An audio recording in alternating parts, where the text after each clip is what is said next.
Hello drama lovers, আজ Chinese drama shine on me এর part 9 নিয়ে চলে এসেছি। তাহলে চলো বেশি দেরি না করে আজকের এক্সপ্লেনেশনটি শুরু করা যাক। তো আজ আমরা দেখব নিশি লিনের অর্ডার ফলো করে next day company head engineer mister Dong আর কিছু টেক ইঞ্জিনিয়ারকে নিয়ে ইকো গার্ডেন করার কথা আলোচনা করে। নিশি খুব ভালো করে সবাইকে সব কিছু বুঝিয়ে বলে আর ও শিওর ছিল এই প্রজেক্টটা খুব ভালোভাবে কমপ্লিট হবে। তাই জন্য নিশি নিনকেও এই ব্যাপারে বলতে থাকে যে কমপ্লিট হলে ওটা দেখতে ভীষণ সুন্দর লাগবে। এরপর এই দিনই ওদের অফিসের একজন সিনিয়র ওদের সাথে একটা গেম খেলবে বলে ডিসাইড করে। উনি বলে এখানে এই ব্যাগটা থেকে যার কাছে একটা ফুডের ফোল্ডিং পেপার যাবে সেই শুধুমাত্র ভোট করতে পারবে যে ক্যান্টিনে কেমন খাবার থাকা উচিত। এরপর থেকে এখানে লিনও চলে আসে এই গেমে পার্টিসিপেট করতে। এরপর আমরা দেখি নিন একটা পেপার তোলে, বাট নিনের ভাগ্যে ফুডের পেপার ছিল না। এরপর সব সেমভাবে পেপার তোলে, বাট কেউ ফুড পেপারটা পায় না।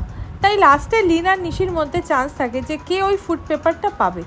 এরপর নিশি যখন একটা পেপার তোলে সেটাও ফুড পেপার ছিল না। তাই জন্য নিশিকে খুশি করতে লিন প্রিটেন্ড করতে থাকে যে নিশিই যেন ফুড পেপারটা পেয়েছে। এইসব নিন বুঝতে পেরে যায় এবং আবারও নিশির পেছনে লাগতে শুরু করে, বাট নিশি এখনও নিনকে জানায় না যে লিন নিশিকে পছন্দ করে। এরপর নেক্সট ডে আমরা দেখি গেমে যারা পার্টিসিপেট করেছিল তারা ফুড টেস্ট করতে ক্যান্টিনে আসে। এখানে লিনও ছিল। ও সেমভাবে ফুডসগুলোকে টেস্ট করে, বাট ভোট করে সেই সব ফুডসের জন্য যেগুলো নিশির পছন্দ হয়েছিল। বাট এখানে দেখা যায় বেশিরভাগ অফিস ওয়ার্কার্স অন্য ফুডের জন্য ভোট করেছিল। এই জন্য নিশির পছন্দ ফুড সিলেক্টেড হয় না, যার জন্য নিশি আপসেট হয়ে যায়। সেটা দেখে লিন নিশিকে প্রমিস করে ও প্রতিদিন নিশির পছন্দ ফুড ঠিক ম্যানেজ করিয়ে রাখবে, যাতে নিশিরও কোনো প্রবলেম না হয় অন্য ওয়ার্কার্সের সাথে। যেটা শুনে নিশি হ্যাপি হয়ে যায়। নেক্সট ডে আমরা দেখি সবাই খুশি মনে ক্যান্টিনের খাবার এনজয় করছে। এখন সবাই ক্যান্টিন থেকে টেস্টি ফুডস পাচ্ছে। এইদিকে কোম্পানির ওয়ার্কার্সদের চাইনিজ নিউ ইয়ারে দেওয়ার জন্য অনেক গিফটস আসে, সাথে ক্যাম্পিংয়ের জিনিস এবং কম্পিটিশনের জিনিস চলে আসে, যেগুলো লিন আর নিশি এসে কালেক্ট করে নেয়। এরপর নিশি লিনের সাথে একটা গ্লাস সাপ্লাইয়ের মিটিংয়ে পার্ট নেয়। এখানে ওদের চেংয়ের করা একটা প্রেজেন্টেশন খুবই ভালো লেগে যায়। এরপর লিন নিশিকে জানায় ও নিন আর নিশির সাথে ফ্যাক্টরি সাইড কাজ দেখতে যাবে।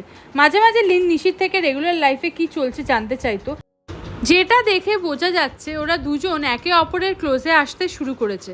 ওদের এতটা ক্লোজনেস নিনও নোটিস করছিল। এইদিকে লিন নিশিকে ওর সাথে বিজনেস ট্রিপে যাওয়ার জন্য বলছিল। এইসব শুনে নিন আবারও নিশিকে ধরে আর লিন আর নিশির কী সম্পর্ক জিজ্ঞাসা করে।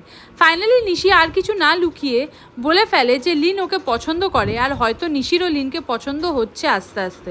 নিশি ওর পাস্ট লাভকে মনে করে আর কষ্টের মধ্যে থাকতে চায় না, তাই জন্য নিশি মুভ অন করে লিনের সাথে রিলেশনশিপে আসতে চায়। এরপর রাতে লিন নিশিকে কল করে নিশির সাথে বেশ অনেকক্ষণ কথা বলে। লিন নিশির সাথে ওদের বিজনেস ট্রিপের ব্যাপারে কথা বলছিল। নিশি এরপর লিনকে বলে যদি ওদের ব্যাপারে কোনো গসিপ হয় কোম্পানিতে তাহলে সেখানে লিন খারাপ হবে না। যদিও লিন নিশির এই কথার মানেই বুঝতে পারে না। আজ যেহেতু নিশি নিনকে অফিসে ওর আর লিনের ব্যাপারে বলেছিল, তাই নিশির সন্দেহ হচ্ছে নিন এই ব্যাপারটা কোম্পানিতে ছড়িয়ে না দেয়। এরপর আমরা কিছুদিন পরের সিন দেখি যেখানে নিশি লিনের সাথে বিজনেস ট্রিপে যাচ্ছে। নিশির ফ্লাইটে ভীষণ ভয় লাগছিল, তবুও কোনোভাবে সাহস করে নিশি লিনের সাথে ওদের ফাইনাল ডেস্টিনেশনে পৌঁছে যায়। ওরা জাপানের একজন পিভি গ্লাস সাপ্লায়ারের সাথে দেখা করতে এসেছে। এখানকার ওনার লিনের কাছে মিস্টার কাংয়ের নামে কমপ্লেন করে, কারণ উনি আগে পিভি গ্লাসের পেমেন্ট করতে অনেক লেট করতো।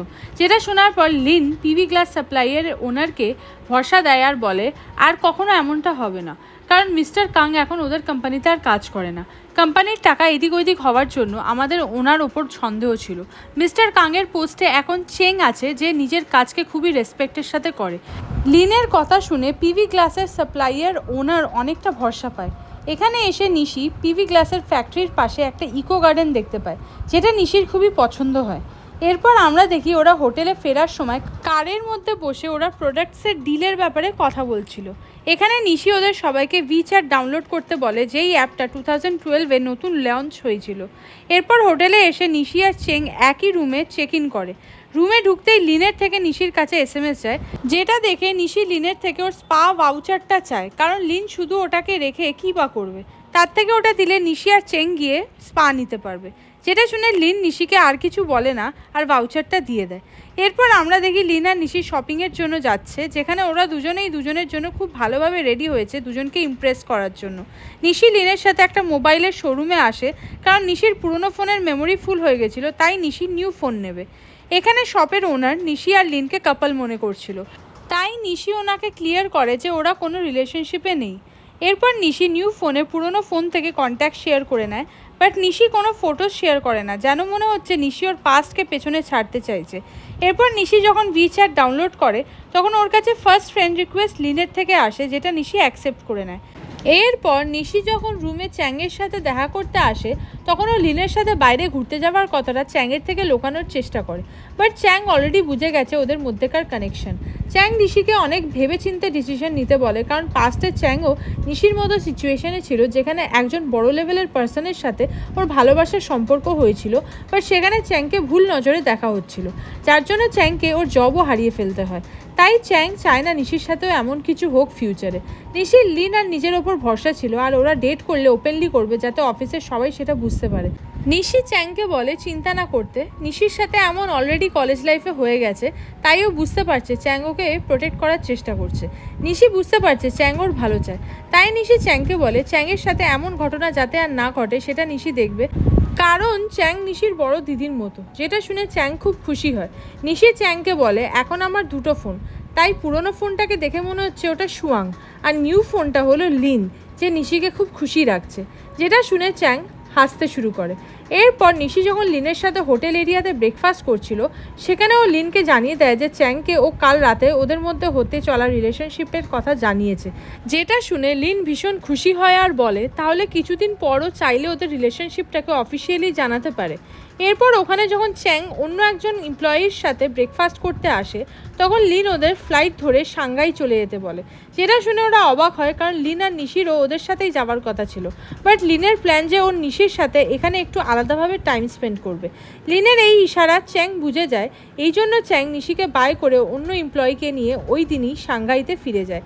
ওরা চলে গেলে লিন নিশির সাথে একটা ডেট প্ল্যান করে, যেখানে ওরা প্রথমে দুজনের জন্য ফোন কেস কিনতে শুরু করে। এখানে লিন নিজের জন্য এবং নিশির জন্য একটা কিউট ফোন কেস বাই করে। এরপর শপ ওনারের থেকে ভালো করে বার্গেনিং করে দেন লিন ফোন কেস কিনে নেয়। এখানে যে কেউ লিন আর নিশির ফোন কেস দেখে বুঝে যাবে ওরা দুজন কাপল। এই জন্য নিশি লিনের কাছে জানতে চায় যে ও কি এই ফোন কেসটা অফিসেও ইউজ করতে চলেছে। তখন লিন ওকে বলে না, ও শুধুমাত্র আজকের ওদের ডেটের জন্য এটা বাই করেছে। এরপর লিন নিশিকে নিয়ে জাপানিজ গ্লাস সাপ্লাইয়ের এখানে আসে, কারণ নিশি এখানে ইকো গার্ডেন দেখেছে, যেটা ওর খুব ভালো লেগেছে। তাই নিশি চায় এমনই একটা ইকো গার্ডেন লিনের কেনা জায়গায় নিশি বানাবে। এই জন্য নিশি ওখানে থাকা ইকো গার্ডেনের ব্যাপারে ছোট ছোট জিনিস জানতে চায়, যে কিভাবে ইকো গার্ডেনটা বানানো হয়েছে, কত খরচা পড়েছে A to Z। বাট এখানে মিস্টার ওয়েইয়ের নজর ছিল নিশির হাতের কিউট ফোন কেসের দিকে এবং লিনের হাতের দিকে। উনি নিশিকে বলে তোমার নিজের লেডি ব্যাগ তোমার বসকে দিয়েছো, এটা করাটা ঠিক নয়। লিন ওর ওপর রেগে যেতে পারে। এখানে নিশি তো ওদের রিলেশনশিপের ব্যাপারে কিছুই বলতে পারছিল না, তাই ও মিথ্যে বলে যে এই গার্ডেনের কাজের জন্য লিনই নিশিকে ওর বস বানিয়েছে, তাই জন্য লিন নিশির ব্যাগ ক্যারি করছে একজন অ্যাসিস্ট্যান্টের মতো। মিস্টার ওয়েই নিশির কথাকেই বিশ্বাস করে নেয় এবং হাসতে থাকে। এখানে অন্য একজন ওয়ার্কার নিশি আর লিনকে দেখে বুঝেই গেছিল ওরা কাপল, তাই জন্য ওরা ওখান থেকে চলে গেলে মিস্টার ওয়েইকে সেই ওয়ার্কার বলে আপনি কি কিছু বোঝেন না ওদের মধ্যে কেমন সম্পর্ক আছে। বাট মিস্টার ওয়েইয়ের মতে ওরা শুধুমাত্র খুব ভালো বন্ধু। এরপর নিশি আর লিন যখন একটা রেস্টুরেন্টে আসে তখন ওখানকার লোকজনও ওদের কাপলই ভাবছিল ফোন কেসের জন্য, কিন্তু এখনও অবধি ওদের রিলেশনশিপ অফিসিয়ালি কেউ জানেই না, কারণ নিশি এখনও লিনের প্রপোজালকে অ্যাকসেপ্ট করেনি। তবুও লিন এখানে নিশিকে ওর গার্লফ্রেন্ডের মতোই কেয়ার করছিল। বয়ফ্রেন্ডের মতো নিশির অনেক পিকচার্স ক্লিক করে, যেসব আশেপাশের লোকজন দেখে খুবই সারপ্রাইজ হয়ে যাচ্ছিল, কারণ লিন খুবই হ্যান্ডসাম দেখতে ছিল। এরপর নিশি লিনের থেকে জানতে চায় ও এই ফোন কেসটাকে কেন চুজ করেছে। অ্যাকচুয়ালি এই মাঙ্কিটা কিং মুভি ক্যারেক্টার ছিল, যেটা লিনের খুবই ফেভারিট ক্যারেক্টার ছোটোবেলা থেকেই। এটা লিনের আইডল, তাই জন্য ওই মাঙ্কিওয়ালা ফোন কেস পছন্দ করে কিনেছে। এরপর ওরা দুজন আরও কিছুটা সময় ধরে সিটিটা ঘুরে এবং অনেক কথা একে অপরের সাথে শেয়ার করে। এরপর আমরা দেখি লিন নিশিকে ওর হোটেল রুম অবধি ছাড়তে আসে। নিশি রুমে ঢুকে পড়ে। আজ নিশির খুব ইচ্ছা করছিল যে ও লিনকে রুমে আসতে বলবে, তাহলে ওরা আরও অনেক টাইম স্পেন্ড করতে পারবে। বাট নিশি দরজা খুলে আর লিনকে ডাকে না। এরপর লিনও ওর রুমে চলে যায়। এরপর লিন নিশিকে SMS করে নেক্সট ডে ওর জন্য একটা সারপ্রাইজ আছে সেটা জানায়। এটা শুনে নিশি সারা রাত ভীষণ এক্সাইটেড হয়ে থাকে। নেক্সট ডে ওরা যখন ফিরছিল তখন সেই সারপ্রাইজটা দেখে নিশি খুব খুশি হয়, কারণ লিন ভালো করে জানে নিশির ফ্লাইটে ভয় লাগে। তাই জন্য লিন কিছু লাঞ্চ বক্স প্যাক করিয়ে এনেছে, যেগুলো ফ্লাইটে নিয়ে যাওয়ার পারমিশনও লিন পেয়ে গেছিলো। লিন বলে যখন নিশির ভয় লাগবে তখন ও যদি এই সব খাবারে কনসেন্ট্রেট করতে পারে তাহলে ওর আর কোনো ভয়ই লাগবে না। ফ্লাইটে ইকোনমিক ক্লাসের নিশির পাশের সিটে লিন ছিল, যাতে নিশির ভয় লাগলে ও নিশির হাত ধরতে পারে। কিছুক্ষণ পরে লিন নিশিকে লাঞ্চ বক্স থেকে খাবার বার করে দেয়, যেটা নিশিও খেতে থাকে। খেতে খেতে নিশি নর্মাল হয়ে যায়, মানে ওর আর কোনো ভয় লাগছিল না। এরপর ফ্লাইট যখন সাংহাইতে পৌঁছায় তখন লাঞ্চ বক্সে কিছুটা খাবার বেঁচে ছিল, যেইগুলো লিন নিশিকে ওর ফ্রেন্ডদের সাথে শেয়ার করে খেতে বলে, যেটা শুনে নিশি খুব হ্যাপি হয়ে যায়। হোস্টেলে যাওয়ার আগে নিশি লিনের সাথে টেম্পলে আসে, যেখানে ও গডের কাছে চায় ও লিনের সাথে থাকতে চায়, তাই জন্য গড যেন লিনকে হেলদি আর সেফ রাখে সবসময়।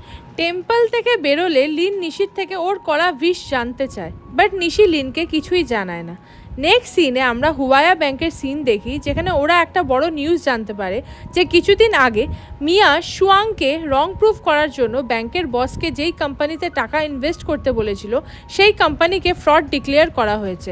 মানে যদি হুয়ায়া ব্যাংকের বস মিয়ার কথা শুনে ওখানে টাকা ইনভেস্ট করতো তাহলে হুয়ায়া ব্যাংকের খুব বড় লস হয়ে যেত আজ।